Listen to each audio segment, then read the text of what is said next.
We're so happy that you're joining us tonight. This is our first broadcast of Feeding Your Faith. Trying to do this because it is something that we all need at this particular time. Surely none of us have ever seen a time like this where much of the world is affected by these various things. I've always thought about doing work in the Philippines to do something for a Bible study at a time that possibly some of my Filipino brethren could also join in. This is 8:30 in the morning, Thursday morning for them. And so hopefully they'll be able to join us as well. We're going to talk about things that cause our faith to increase. In a time such as this, we all go through periods of doubt at different times, but in a time like this, it's even something that's made worse. When all of the world is understanding that there's a problem that they don't control, that they are ones who had never considered that possibility before, we understand it's not something that's never happened. For instance, in the ancient times, you had various cases of pestilence. Even the Bible knows of those cases of pestilence. Just after the time of the New Testament, in the time of the patristic writers, there were those who believed that some pestilence was brought, maybe as a judgment from God against Rome, maybe in other ways, maybe in another part of the world. And we've seen things like the bubonic plague in the Middle Ages. We've seen other cases that are there. But certainly it's fair to say that none alive have seen this. And we're caused to question, why is this taking place? I'm going to talk about some things like that on Sunday as we look at the life of Habakkuk and how Habakkuk questioned God and asked for things to be done. But then when God acted, he didn't know why God acted the way he did. But what we want to look at tonight is the first of several lessons. Lord willing, we're going to try on Monday, Tuesday, Wednesday, Thursday, and Friday to be able to join together in talking about feeding your faith. Feeding your faith and not your fears. Those two are going to be seen to be opposites.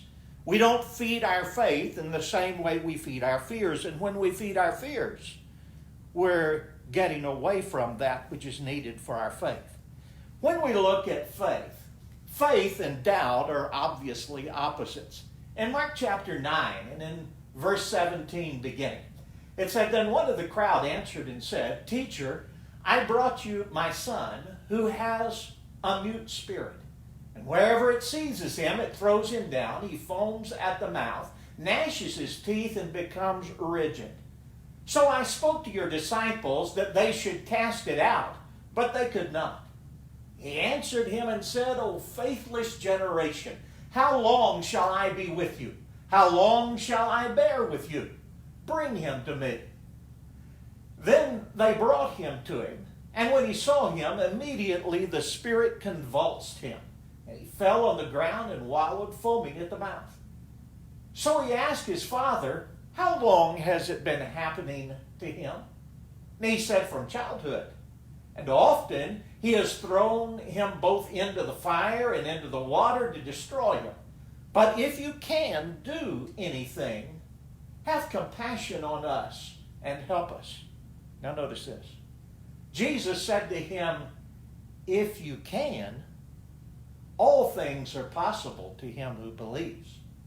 And immediately the father of the child cried out and said with tears, "Lord, I believe. Help my unbelief." That statement about how it was that the man asked, "If you can do anything, but if you can do anything, have compassion on us." Jesus said, "If I can?" That lack of faith is what he was referring to from the point of the Father. He said, "If you can," obviously with some question of whether he could or not. But Jesus pointed out the question was not due to a lack of power from him. Indeed, Jesus had that power to do what he wanted him to do. At that point, we understand after this case, Jesus did heal him and fully made him well. But the statement made by the Father is one that you and I often make, maybe not in voice, but in our attitudes sometimes. "Lord, I believe. Help my unbelief." We're going to go a little longer tonight in a maybe 15 or 20 minute time. We're going to try to keep the others in the devotional kind of a length to 10 to 15 minutes for Monday through Friday evening from here on out. But I want to make some points with you tonight as we start out about this. That is that faith is fully existent where doubt is overcome. That's the creature we've got to get out of our head. We need to have that fullness of faith that God talks about. That full heart of a love and a certainty of His power and of His holiness. The other side of faith is you have a doubt. Doubt manifests itself by a lack of faith. And when that doubt is there, it's telling us that our faith is not yet what it should be. We're going to try to talk. How do we feed that faith and starve that doubt? Feed that faith and not at all feed the doubts. We need to learn to have the conviction that says, when God says it, it's right. That's true. And nothing should keep us from believing that which God said. You know, there are examples that you see in the book of Matthew. We're going to talk about 4 tonight. In that examples that you have of the book of Matthew, faith and doubt are contrasted very clearly. The Gospel of Matthew presents both of those cases by first off presenting the cases of one of little faith, or in other words, doubt. Well, we know who it is that doubts each of these times. It's Jesus' disciples. In Matthew chapter 8 and in verse 23 beginning, Matthew chapter 8 and in verse 23, we notice the case where it says, now when he had gotten the boat, his disciples followed him, speaking of Jesus, and suddenly a great tempest arose on the sea, so that the boat was covered with the waves, but he was asleep. Then his disciples came to him and awoke him, saying, Lord, save us, we are perishing. But he said to them, why are you fearful, O you of little faith? Then he arose and rebuked the wind and the sea, and there was a great calm. So the men marveled, saying, who can this be, that even the winds and the sea obey him? Well, you and I know what the end of the story is. The who it was God, God in the flesh. And as he was there secure in the fact that what he had made could not overcome him, his disciples did not have that faith. Their doubts spoke out. They wondered, we're perishing. Are you just going to let this happen? Jesus then rebukes the winds and the waves, and what happens? There's calmness. Why? Because he had that power. There was no doubt with Jesus ever, because he fully understood who he was. When you look at Matthew chapter 14, you see another case of that little faith that's being talked about there.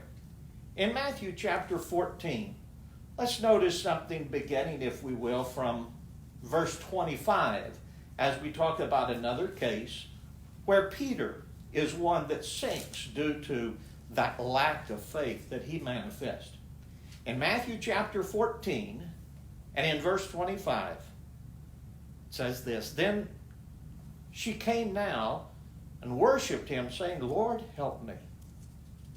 That's not the passage that is there. In Matthew chapter 14, no wonder I'm in chapter 15. Pardon me. Matthew chapter 14 and in verse 25. Now, in the 4th watch of the night, Jesus went to them walking on the sea. And when the disciples saw him walking on the sea, they were troubled, saying, it is a ghost. They cried out for fear. But immediately Jesus spoke to them, saying, be of good cheer. It is I. Do not be afraid. Peter answered him and said, Lord, if it is you, command me to come to you on the water. And he said, come. And when Peter had come down out of the boat, he walked on the water to go to Jesus.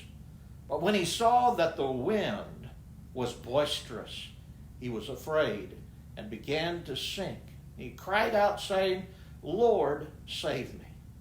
And Immediately Jesus stretched out his hand and caught him and said to him, "O you of little faith, why did you doubt?"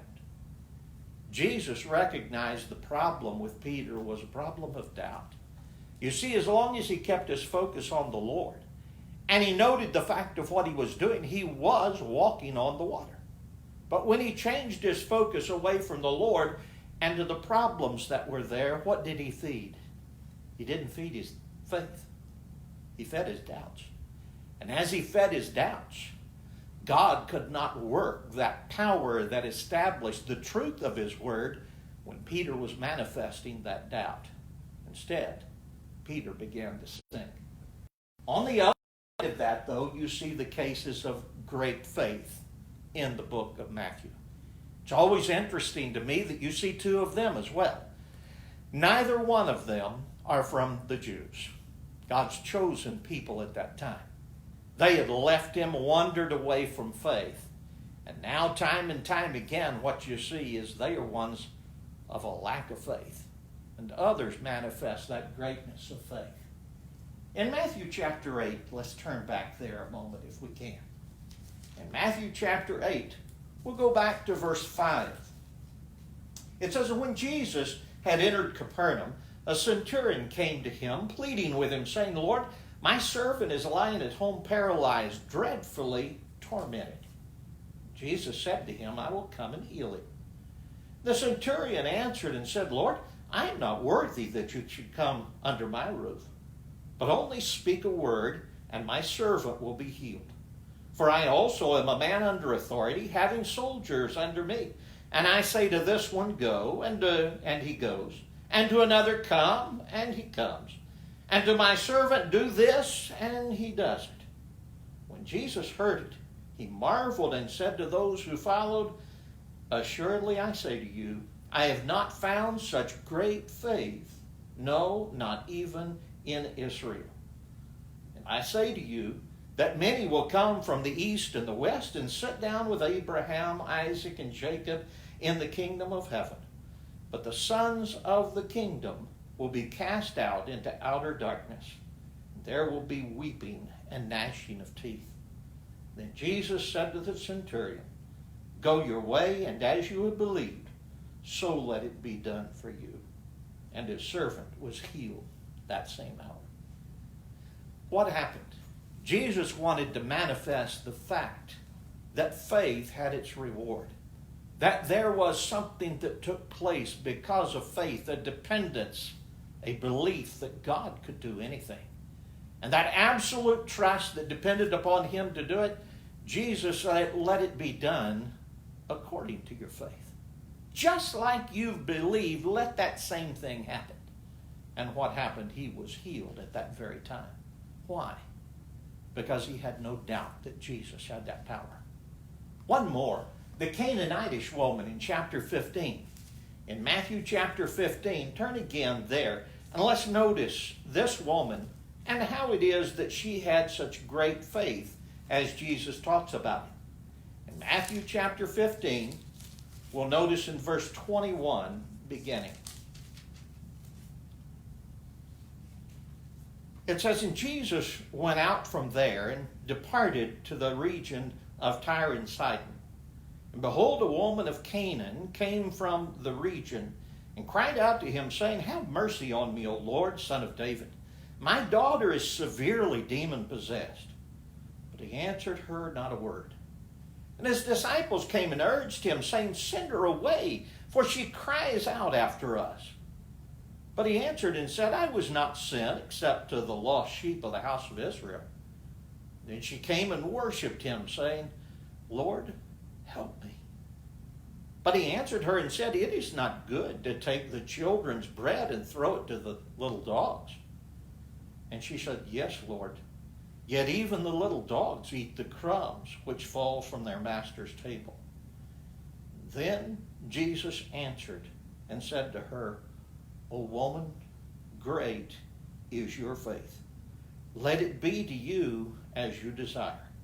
And her daughter was healed from that very hour." What happened in each of these cases? The fact was that what you see That these people are ones who are made well. Why?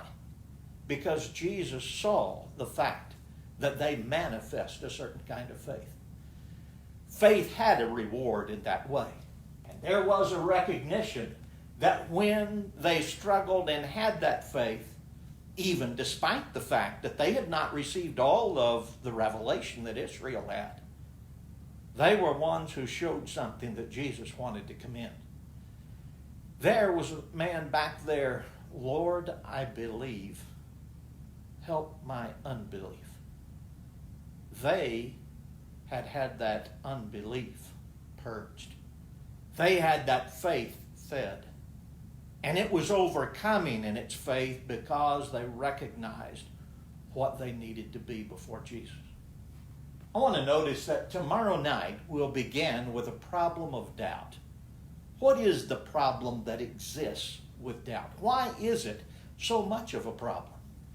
Well, obviously, if doubt takes away our faith, then that doubt needs to be attacked to make that faith great, to make it be something where it has a full trust and reliance in God. You know, when we look at a little child many times manifests a kind of a faith that is there, that is innocent, that is full, that is complete. When we were much younger parents, Leslie and I, our oldest son, Chris, was praying one night. We had taught him, when you pray, you believe that God answers prayers. God hears you and he answers. Chris decided he wanted to pray, and all of a sudden he prayed, Lord, help Papa's red boom boom. And Papa's red boom boom was Leslie's dad. He had a red lawnmower. Anything that made a lot of noise was a boom boom to Chris. And so he said, bless Papa's red boom boom. All of a sudden he looked around at me while he's praying. He says, Dad, does Papa still have his red boom boom? And I said, shh, we're talking to God, Chris.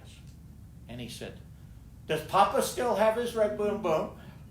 Expecting fully the answer. Well, now that's not exactly the way God answers.